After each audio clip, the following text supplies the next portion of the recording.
Ever wonder why no one is allowed to just casually explore Antarctica? Since 1959, all the world's superpowers, who can't seem to agree on much, came together and signed this one unbreakable agreement. It essentially says no country can claim Antarctica, and no one can just go exploring there without permission. That's right. Even today, it's strictly off limits to anyone except for tightly controlled scientific research under serious supervision.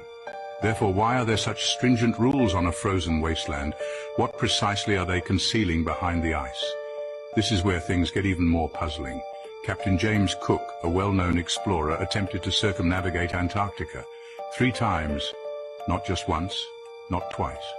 He covered over 60,000 miles attempting to find a way through, and guess what? He didn't.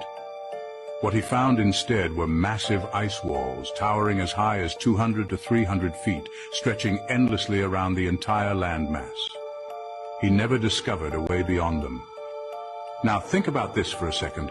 If Antarctica is just an icy desert at the bottom of a globe, why are there such enormous, impenetrable ice walls there? And why is the one place on Earth that's governed by an unbreakable treaty, one that no country has ever violated, also the most restricted? It's almost as if there's a massive border, a natural wall protecting something beyond the ice. This brings up the bigger and more important question. What if Antarctica isn't just a land of snow and penguins? What if it's the edge of something much larger? Let's dig deeper. Many flat earthers believe that these towering ice walls are actually the edge of our world. They are more than just walls. They are the ultimate boundaries, keeping everything inside and preventing anything or anybody from leaving. And that's why ships don't fall off the edge of a flat Earth. They're held in by these massive, impenetrable ice walls. But it's not just ships. Planes aren't allowed to fly over Antarctica either. Why? What are they really hiding beyond those walls? Let's connect some dots. Captain Cook's journeys were just the beginning. Since then, exploration in Antarctica has been minimal, and the narrative is controlled by governments and a handful of scientific agencies. This is the only place on Earth with such tight regulations, and the only global treaty that has never been broken. Even countries with long-standing rivalries and conflicts, like the United States and Russia, have adhered to this treaty without fail. Ask yourself this: how likely is it that all the world's powers would agree on something as simple as protecting penguins and icebergs? What if there's something more behind this unity? What if Antarctica is the key to understanding the true nature of our world? The idea that there's an entire landmass we're not allowed to explore freely should make you curious. Why don't we hear more about this in the news? Why do no tour operators offer visits to view these so-called ice walls? The more you think about it, the stranger it seems. So, could Antarctica be the ultimate border of a flat Earth surrounded by walls of ice that keep us in? The evidence certainly makes you think. If you're ready to dive deeper into these mysteries, don't stop here. There's a lot more to uncover. Be sure to check out more videos on this page. Stay curious, legends. This is just the tip of the iceberg. And share this video with a friend who still believes the Earth is a spinning ball. This is for entertainment purposes. You know what's interesting to me is you get on TikTok. Okay, step 1, you get on TikTok, right?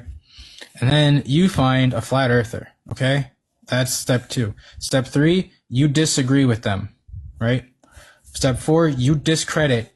Before you even start talking to them, you discredit everything they're about to say before you initiate the conversation, right? You have already discredited everything I'm about to say before I even start speaking, right? It doesn't matter if I'm right. It doesn't matter if I'm wrong. It doesn't matter if I explain your model to you or my own. It doesn't matter. And then step 5, you join the panel. Okay?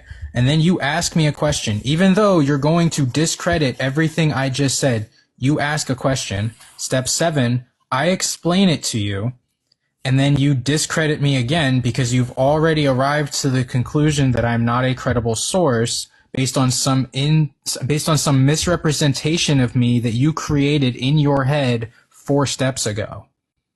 So you're attacking a straw man that doesn't even exist.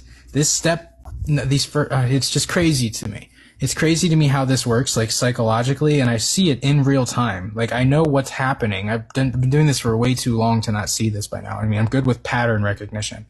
But you do all of this, you see the live, you join the live, You get all the way up to the point where you discredit everything I've said before you even begin the conversation. You join the panel, you ask me a question, I give you an answer, and then you continue to discredit me even though I'm explaining to you how it works in your ideology. You're still discrediting me, which means you're basically discrediting yourself, which is the definition of doublethink.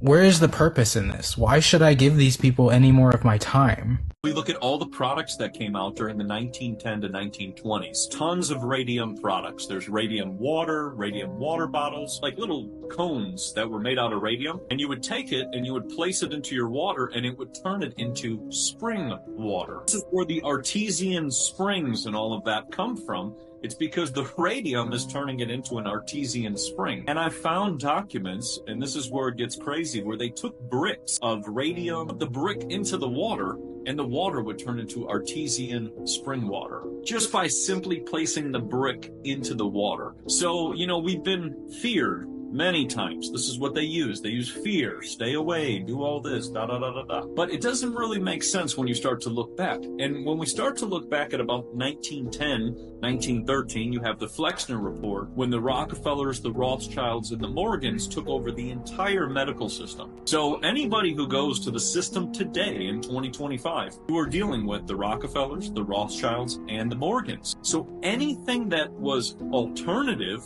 to being cutting open. Notice how tiny and small the rainbows are in Australia. My boy Lyndon took this video in Australia and you can just see how tiny the arch is on the rainbows in Australia. Isn't that super interesting? Because this is what a rainbow looks like in Vancouver, Canada.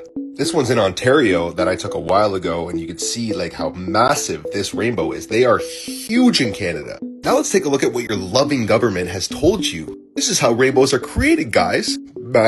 The sun rays hit the raindrops. It refracts twice, and then the observer sees the rainbow. Now that's interesting because in order for us to scientifically create a rainbow, like actually use real science, create a rainbow inside, we need sunlight, we need water, and an object that can act as a prism.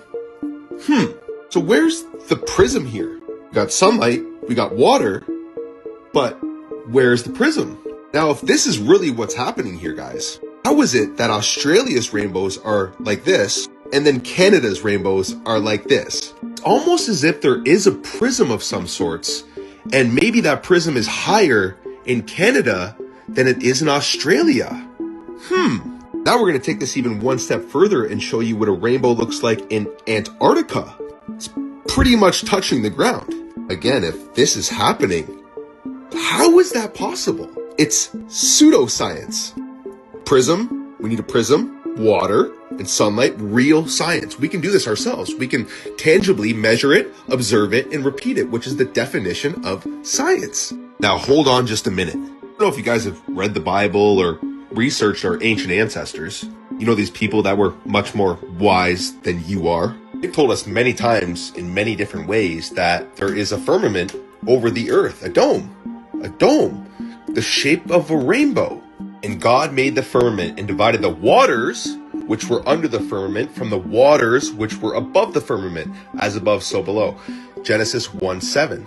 Water, sunlight, prism.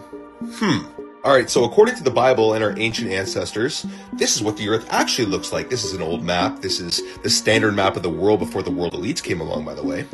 Antarctica is a 360-degree ice wall around our stationary flat earth. And if there's a dome encompassing the earth, it would be the highest point in the middle, right?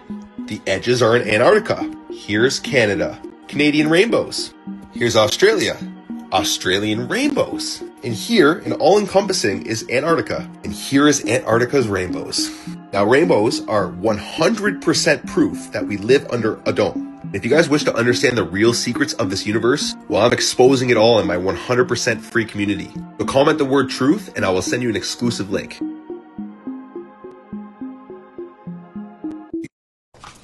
Hi, Bob, what is this? This is the Earth. But why is it round?